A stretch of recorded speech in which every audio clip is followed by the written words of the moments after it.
Bismillahirrahmanirrahim. Assalamualaikum warahmatullahi wabarakatuh. Yang pertama, Bapak ucapkan selamat datang kepada siswa baru kelas 7 di SMP Negeri 1 Jasinga, dan selamat mengikuti kegiatan MPLS masa pengenalan lingkungan sekolah SMP Negeri 1 Jasinga tahun 2021-2022. Pada kesempatan ini materi yang akan Bapak sampaikan itu berkaitan dengan pengenalan pembelajaran di SMP Negeri 1 Jasinga. Jadi di mana pada masa pandemi ini semua sekolah itu diharuskan melakukan pembelajaran daring. Nah, nanti di sini apa saja sih yang digunakan oleh guru-guru di SMP Negeri 1 Jasinga, aplikasi-aplikasi apa saja yang digunakan oleh guru-guru di SMP Negeri 1 Jasinga. Mudah-mudahan dengan penyampaian singkat ini kalian bisa memahami dan bisa melaksanakan tugas-tugas yang nantinya diberikan oleh guru mata pelajaran jadi selama pembelajaran daring ini. Baik, kita mulai. Nah, pengenalan pembelajaran di SMP Negeri 1 Jasinga. Yang pertama yang harus kalian ketahui adalah apa sih pengertian belajar? Belajar adalah perubahan tingkah laku yang relatif mantap berkat latihan dan pengalaman. Jadi, hasil dari kalian belajar ini nantinya akan berupa perubahan tingkah laku ya, yang relatif mantap, jadi berkat latihan dan pengalaman. Dari kelas 1 SD mungkin kalian diajarkan mulai dari berhitung, mulai dari membaca ya, yang tadinya tidak tahu 2 dikali 2 berapa dan seterusnya. Nah, hasil dari perubahan tersebut itu kalian jadi tahu bagaimana membaca yang benar, bagaimana hukum perkalian ya, bagaimana yang disebut dengan rantai makanan dan sebagainya. Nah, di sini itu diperoleh dengan adanya latihan. Jadi biasanya bentuk latihan ini oleh guru-guru diberikan dalam bentuk tugas-tugas, misalkan pekerjaan rumah, membuat portofolio dan sebagainya. Kemudian pembelajaran di masa pandemi. Nah, ini yang menjadi materi inti. Jadi selama masa pandemi ini kita banyak melaksanakan pembelajaran yang disebut dengan pembelajaran daring. Nah, di sini bisa kalian lihat ya, bisa kalian perhatikan. Jadi ada istilah daring, ada istilah luring. Daring itu identik dengan online. Ya. Kemudian luring itu identik dengan offline. Daring online, nah ini identik lagi dengan yang namanya e-learning atau electronic learning, di mana nanti electronic learning ini disampaikan dalam 2 hal. Yang pertama online dan yang keduanya offline. Offline di sini akan kita bahas nanti. Nah, yang pertama e-learning yang bersifat online. Ini tadi dari metode dan jaringan. Metodenya sinkronus dan asinkronus. Sinkronus artinya informasi yang akan dikirim secara langsung tanpa jeda waktu. Nah, di sini di metode ini biasanya guru itu menelepon atau melakukan video call langsung dengan kalian di metode ini. Ya. Bisa melalui tanya jawab. Nah, di sini penggunaan metode telepon, video call dan chat message ini masuk ke metode sinkronus, dalam arti itu dihubungkan secara langsung. Nah, kemudian ada lagi asinkronus. Asinkronus itu adalah pesan yang dikirim dan diterima tidak secara langsung dalam suatu waktu atau terdapat jeda antara proses keduanya. Contoh seperti email, blog, milis dan sebagainya. Ya, jadi di sini biasanya guru memberikan tugas lewat WhatsApp group misalkan. Kalian kerjakan halaman sekian kemudian dikumpulkan. Nah, atau di-share melalui link Google Classroom, kemudian kalian menyetorkannya juga lewat Google Classroom, tapi waktunya yang tidak secara langsung. Biasanya di sini jadi perbedaannya, kalau sinkronus itu kalian berhubungan langsung dengan guru. Jadi seperti tatap muka ya, atau melalui panggilan langsung. Kalau asinkronus itu biasanya merupa pesan ya yang dikirim. Nah, kalian pun mengumpulkannya biasanya dibatasi oleh waktu. Kemudian yang kedua, secara jaringan. Nah, ini yang digunakan jaringan internet dan jaringan intranet. Untuk yang dua ini, yang intranet ini itu biasanya dalam skala yang terbatas, tapi untuk internet itu lebih luas lagi. Nah, electronic learning yang kedua itu secara offline. Nah, di sini ada interaktif, ya, interaktif. Kemudian ada audio visual dan ada audio. Ini biasanya berbentuk video, ya, yang dikirimkan oleh guru mata pelajaran, baik melalui WA group ataupun melalui Google Classroom dan lain sebagainya. Ya, kemudian kalian bisa melihat di sini. Dalam arti bisa kalian tonton tanpa harus mengakses menggunakan jaringan. Nah, ini. Ya, tetap yang digunakan adalah e-learningnya karena menggunakan elektronik, misalkan handphone, laptop dan lain sebagainya. Kemudian yang keduanya non-elektronik atau non-e-learning atau non-electronic learning. Ini biasa digunakan untuk pembelajaran luring atau tatap muka. Yang digunakannya itu bisa modul, bisa buku teks ya yang sering kalian pegang, kemudian alat peraga, ada juga lembar kerja siswa dan lain sebagainya. Nah, ini biasanya dilakukan ketika kalian melaksanakan tatap muka di kelas seperti biasa. Nah, tentunya ini berbeda dengan sistem daring. Kemudian ini contoh dari pembelajaran daring menggunakan Zoom Meeting. Nah, ini yang tadi disebut dengan sinkronus itu. Jadi di sini ada guru, kemudian ada siswa. Nah, karena ini dilaksanakan secara langsung. Jadi tugas itu, tanya jawab itu terjadi secara langsung. Nah, ini salah satu contoh dari penggunaan pembelajaran daring dengan menggunakan Zoom Meeting yang bersifat metodenya adalah sinkronus. Sebetulnya apa saja sih media aplikasi yang digunakan untuk pembelajaran daring, terutama di SMP Negeri 1 Jasinga? Nah, di sini banyak sekali aplikasi yang digunakan oleh guru-guru ketika mereka melaksanakan pembelajaran daring. Antara lain, yang pertama, ini yang paling banyak digunakan, Google Classroom. Kedua, Google Form. Nah, di sini biasanya digunakan untuk ulangan harian, kemudian tugas-tugas harian, ya, kuesioner dan lain sebagainya. Nah, guru ini biasanya menggunakan Google Forms. Selanjutnya WhatsApp.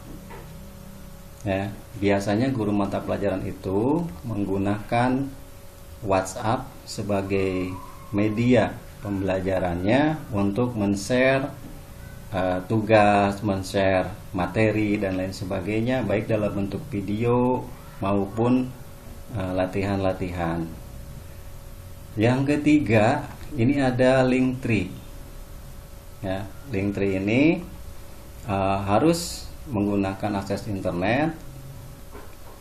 Yang keempat itu ada Zoom. Zoom ini biasanya digunakan oleh guru untuk mengadakan pertemuan secara langsung.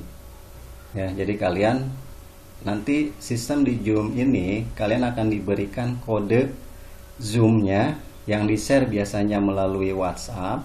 Kemudian kalian mengklik link tersebut, nanti akan masuk bergabung di Zoom ini. Kemudian YouTube.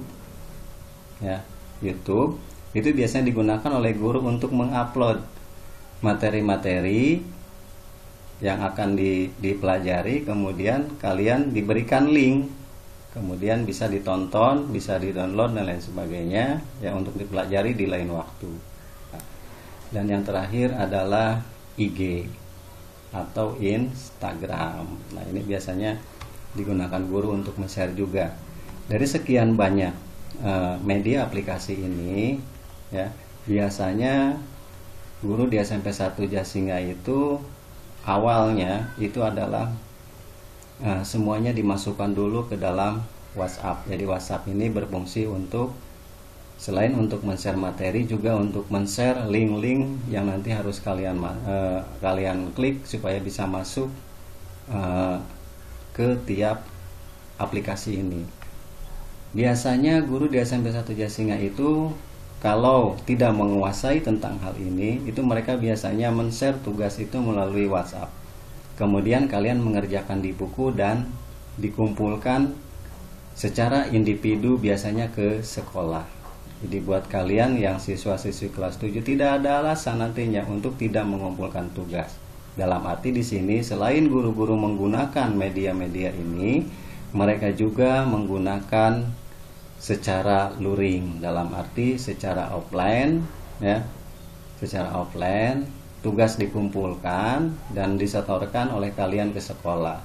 Jadi penekanan Bapak untuk pembelajaran di tahun ajaran baru ini tidak ada kendala, tidak ada alasan bagi kalian untuk wah saya tidak punya HP.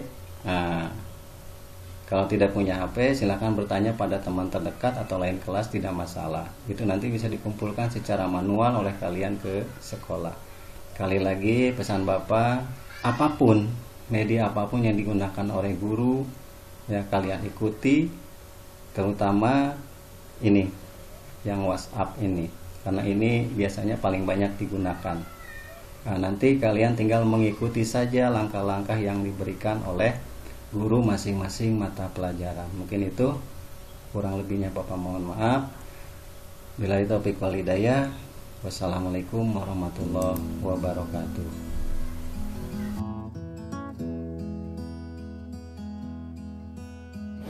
Assalamualaikum warahmatullahi wabarakatuh. Hai anak-anak, selamat menjadi siswa SMP Negeri 1 Jasinga. Nah, di sini bersama Bu Murni kalian akan diajak untuk mengenal Google Classroom. Kita langsung praktek aja ya. Semangat. Nah, ini adalah ikon atau logo Google Classroom yang ada di handphone kalian. Kita akan belajar dari sini.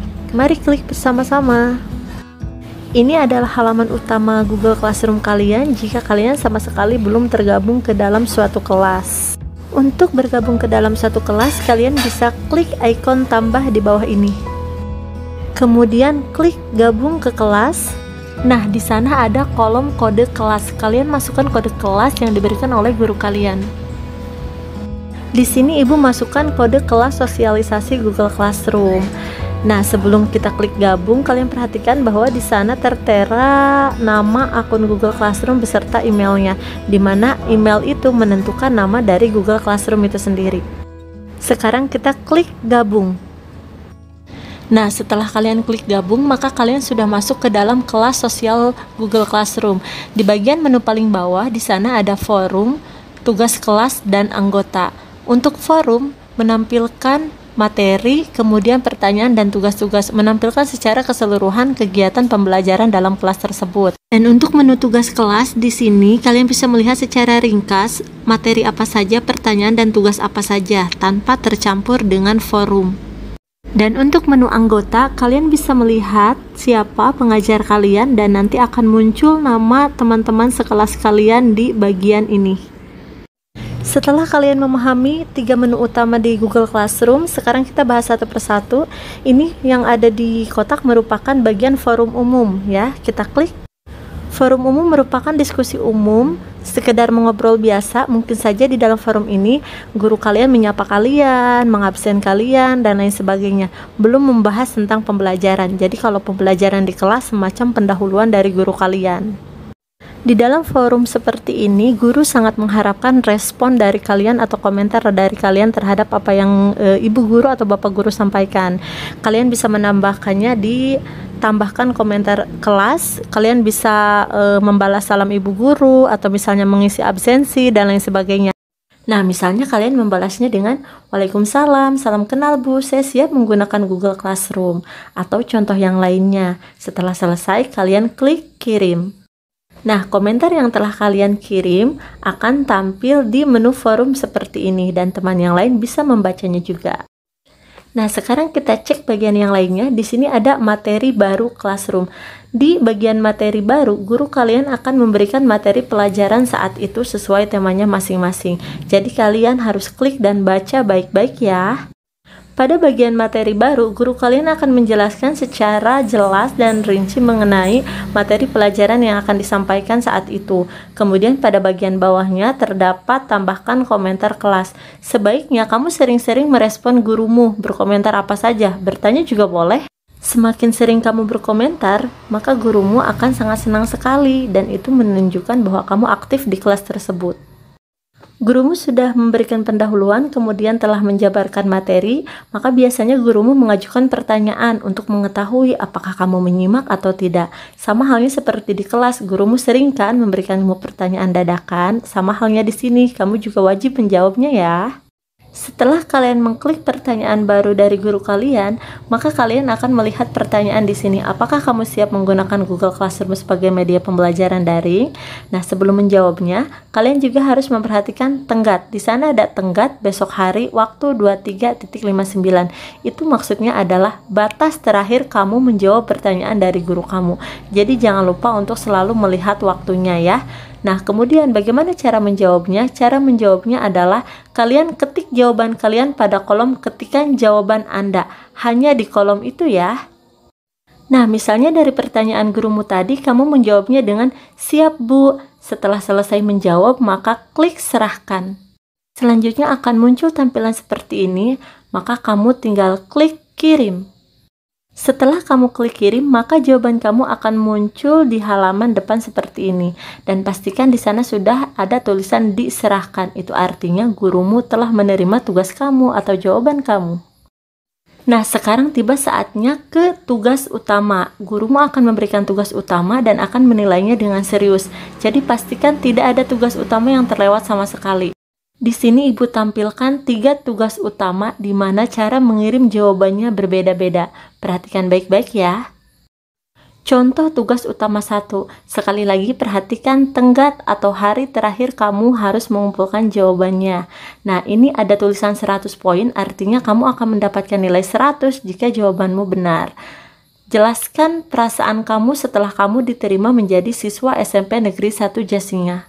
Kemudian petunjuknya, jawaban ditulis langsung di kolom komentar pribadi tugas ini. Artinya, kamu tidak perlu menulis jawabannya di buku tulis. Kamu langsung mengetik jawabannya di aplikasi Google Classroom ini. Dengan cara klik icon ini, maka akan muncul tampilan seperti ini. Karena jawaban yang diminta adalah diketik langsung, maka kamu pilih atau klik tambahkan komentar pribadi. Misalnya di sini kamu menuliskan jawaban kamu atau mengetik jawaban kamu, saya sangat senang. Jika telah selesai mengetik, maka klik kirim.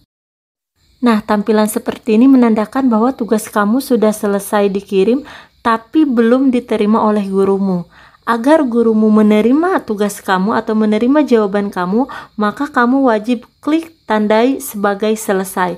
Kalau tidak diklik, maka tugas itu tidak akan sampai kepada Google Classroom milik gurumu. Akan muncul tampilan seperti ini, kamu klik tandai sebagai selesai. Nah, dengan tampilan seperti ini, apalagi muncul tulisan diserahkan, itu artinya tugas kamu telah diterima oleh gurumu. Namun, jika seandainya kamu salah mengirimkan tugas, kamu boleh mengklik batalkan pengiriman. Kamu bisa mengulang kembali jawaban yang benar seperti apa. Sekarang kita lanjutkan ke jenis tugas utama 2. Ingat, selalu perhatikan tenggat atau batas akhir kamu mengumpulkan tugas. Nilainya 100 poin jika kamu benar. Di sini pertanyaannya, gambarlah emotikon favorit kamu di buku tulis. Jika sudah selesai, fotolah gambar itu dengan kamera HP, kamu, kemudian kirim dalam tugas ini. Nah, jenis tugas ini, jenis jawabannya adalah mengirimkan gambar. Lalu bagaimana cara mengirimkan gambar sebagai jawabannya? Maka klik tanda ini, kemudian klik upload. Nah, ini akan mengarah ke galeri kamu. Kamu klik bagian ini, kamu klik galeri, cari gambar tugas kamu, kemudian pilih. Nah, pastikan gambar sudah berhasil diunggah atau diupload. Kadang sinyal memang mengganggu, tapi kalian harus pastikan bahwa tugasnya sudah ada di bagian ini. Kemudian klik serahkan, klik lagi. Nah, di sini pastikan sudah tertera tulisan pekerjaan telah terkirim dan diserahkan. Itu artinya tugas kamu sudah berhasil dikirim ke gurumu.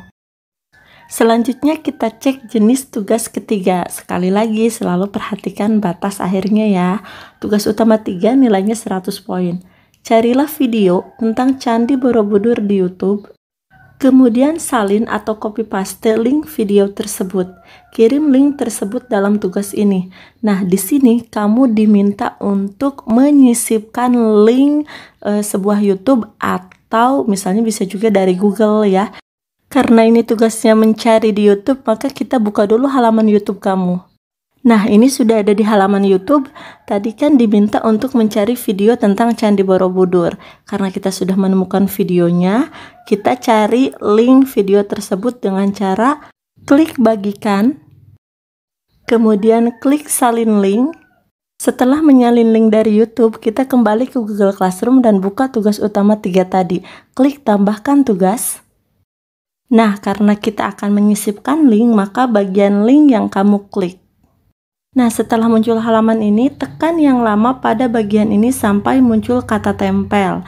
Setelah muncul kata tempel, kalian klik tempel, maka link tadi akan tertera di kolom ini. Kemudian klik tambahkan. Nah, tampilannya akan seperti ini. Pastikan link tadi sudah berhasil diunggah ya, sehingga memunculkan gambar seperti ini. Kemudian kalian klik serahkan kembali. Setelah klik serahkan, pastikan ada tulisan pekerjaan telah terkirim. Jika misalnya kamu salah mengirimkan link atau ingin mengulangi jawaban kamu, maka kamu klik batalkan pengiriman, kemudian kirim link yang baru. Jangan menyerah untuk belajar teknologi yang baru. Manfaatkan daring untuk menambah wawasan mengenai iptek. Biasakan belajar dengan Google Classroom ya, karena kegiatan belajar kamu akan tersimpan dengan rapi. Jika ada yang ingin ditanyakan tentang Google Classroom, silakan tanyakan di grup sosialisasi Google Classroom bersama Bung Murni. Nah, anak-anak, itulah materi mengenai Google Classroom. Jadi nanti kalian langsung praktik bersama ibu di kelas Google Classroom ya. Nah, untuk bagi yang masih bingung, kalian bisa langsung nanya nanti di grup WhatsApp maupun di Google Classroom itu sendiri. Oke, sampai jumpa di kelas nanti. Wassalamualaikum warahmatullahi wabarakatuh.